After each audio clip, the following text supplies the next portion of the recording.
विश्व के कोने कोने में YouTube के माध्यम से हमसे गुरु मंत्र लेकर वैदिक परंपरा में आगे बढ़ने वाले मेरे प्रिय शिष्यों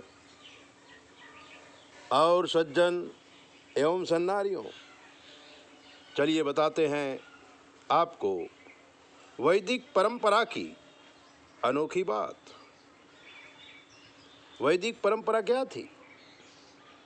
वैदिक परंपरा में आगे बढ़ने के लिए गुरु और शिष्य की परंपरा थी। गुरु जी और शिष्य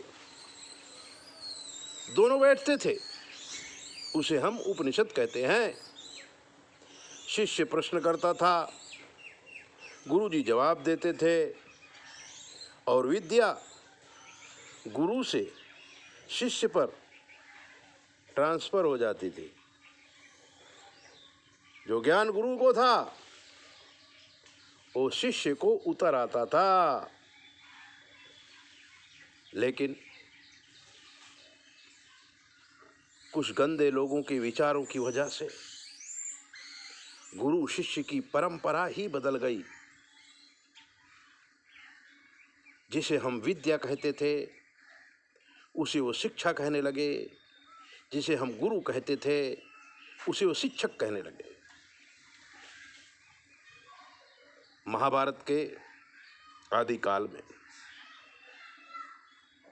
द्वापर युग था। द्वापर युग में परशुराम जी का जन्म हुआ था और परशुराम ने अन्याय करने वालों का अपने विद्या के प्रभाव से कई बार पृथ्वी से अन्यायियों का सफा चट्ट कर दिया था। 21 बार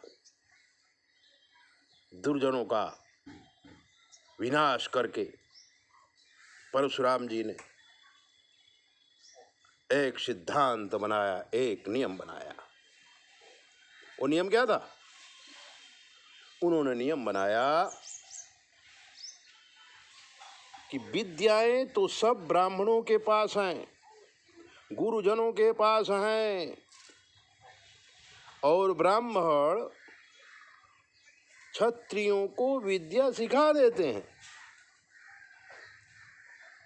तो क्षत्रिय लोग उत्पात करने लगते हैं, प्रजा का शोषण करते हैं, धर्म को अपने स्वार्थ के लिए इस्तेमाल करते हैं। तब परशुराम ने ये फरमान जाहिर किया, ये आज्ञा दी कि आज के बाद क्षत्रियों को किसी भी प्रकार की विद्या नहीं सिखाई जाएगी। ये एक आंदोलन था। सारे गुरुजनों को ये आज्ञा दी गई, क्षत्रियों को हम नहीं सिखाएंगे। लेकिन उन्हीं के आश्रम में कर्ण चोरी छिप के विद्या सीखने जाता है और सीख भी लेता है। ये बात उसी प्रकार की है जैसे आजकल लोग चोरी छुपे ज्योतिष सीखना चाहते हैं, ज्योतिष पढ़ते हैं, सिद्धि करना चाहते हैं, सिद्धि प्राप्त करना चाहते हैं, लेकिन गुरु नहीं बनाना चाहते। आप उन्हें सिद्धि दे दो और वो समाज में उस सिद्धि का दुरुपयोग करें। ये क्षत्रियों को विद्या सिखाई जाती थी और क्षत्रिय उस विद्या का दुरुपयोग करते थे। तब परशुराम जी ने यह आज्ञा की थी। लेकिन मित्रों, इस परंपरा को कर्ण घुस गया था चोरी से, ब्राह्मण का भेष धारण करके। द्रोणाचार्य भी वहीं पर पढ़ते थे। द्रोणाचार्य भी विद्या के हेतु ही इस आश्रम में आए थे। परशुराम जी से विद्या सीखते बालक द्रोणाचार्य नदी को तैरते हुए उस पार जाते थे। इस पार परशुराम का आश्रम था, उस बार द्रुपद राज्य था। द्रुपद के पिताजी राज्य कर रहे थे। द्रुपद बहुत छोटा था, वो भी नदी में खेलने के लिए आता था। द्रुपद की और द्रोणाचार्य की दोस्ती हो गई। द्रुपद ये जानता था कि ये द्रोणाचार्य है, परशुराम का शिष्य है, इसके पास सारी विद्याएं हैं। उसने द्रोणाचार्य को लालच दिया कि तुम जो गुरु जी के पास सीख के आते हो वो हमें भी सिखा दिया करो, और जब हम राजा बनेंगे अपना आधा राज्य आपको दे देंगे। द्रोणाचार्य लालच बस नहीं, दोस्ती के वशीभूत होकर के द्रुपद को सब सिखा दिया करते थे। समय बीतता गया, द्रुपद राजा बन गया, द्रोणाचार्य भी गृहस्थ बन गए, और तब तक वो निःशुल्क विद्या का दान किया करते थे, और शिष्य लोग जो भी व्यवस्था करते थे उसमें उनका जीवन चलता था। द्रोणाचार्य जी को एक पुत्र पैदा हुआ था जिसका नाम उन्होंने रखा था अश्वस्थामा। अश्वस्थामा 5-6 साल का हुआ। एक बार घुमाने के लिए उसको हस्तिनापुर के महाराजा भीष्म की दरबार में लाया गया, धृतराष्ट्र की दरबार में लाया गया। रानियों ने देखा ब्राह्मण पुत्र बाल स्वरूप में आया है। रानियों को बहुत प्यार हुआ, राजमहल में ले गए, एक गिलास दूध पिलाया। दूध पीते उसको बहुत मजा आ गया, और अश्वस्थामा जब अपने घर आया और माता से कहा, माँ मैं राजमहल में जो पिया हूं उसे दूध कहते, और मुझे दूध पीना है फिर से। द्रोणाचार्य की पत्नी इतने सुखी नहीं थे, क्योंकि ब्राह्मण ने कभी धन का महत्व दिया ही नहीं।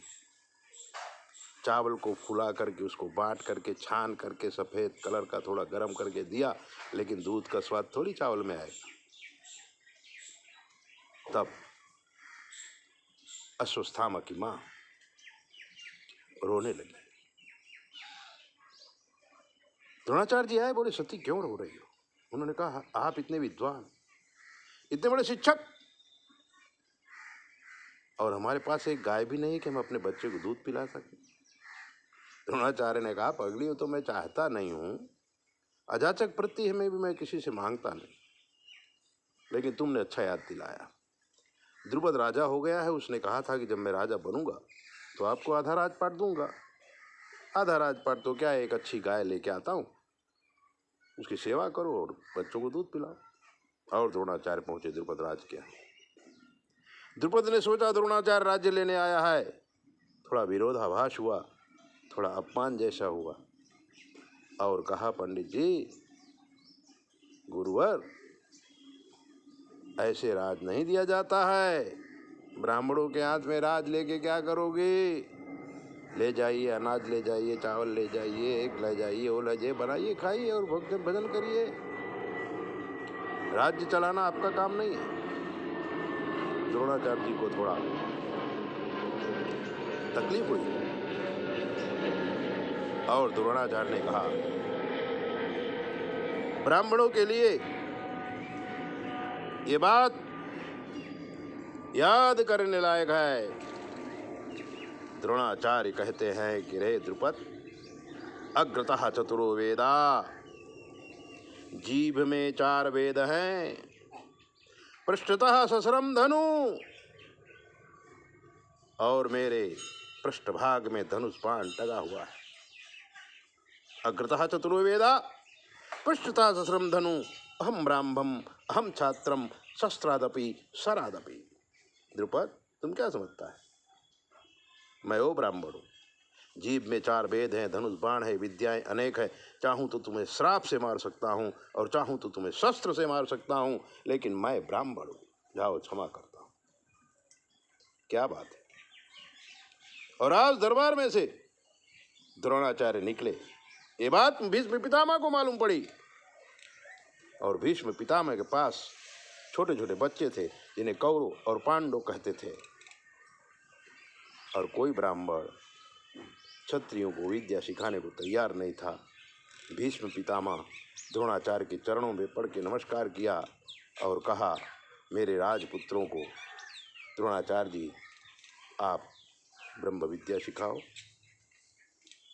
और भीष्म पितामह गुरु से शिक्षक बन गए, राज दरबार में नौकरी कर लिया, कौरव पांडवों को बाण सिखाया और उसके बाद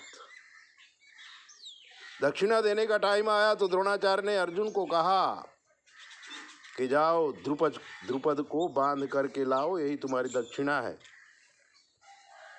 और वहां से महाभारत की नींव निश्चित हो गई। एक ब्राह्मण द्रोणाचार्य भारत की दशा बदल दी, उसका चित्र बदल दिया। ऐसे दिव्य बातों को जानने के लिए आप हमारे चैनल को सब्सक्राइब और लाइक करो। और अगर आपके जीवन में कोई कष्ट है हमसे पूछ लो, शास्त्र के मत के अनुसार हम आपको जवाब देंगे, वो भी बिल्कुल फ्री। 9825200108 पर फोन करके कुछ भी पूछिए। जय बोले, अपना ध्यान रखो।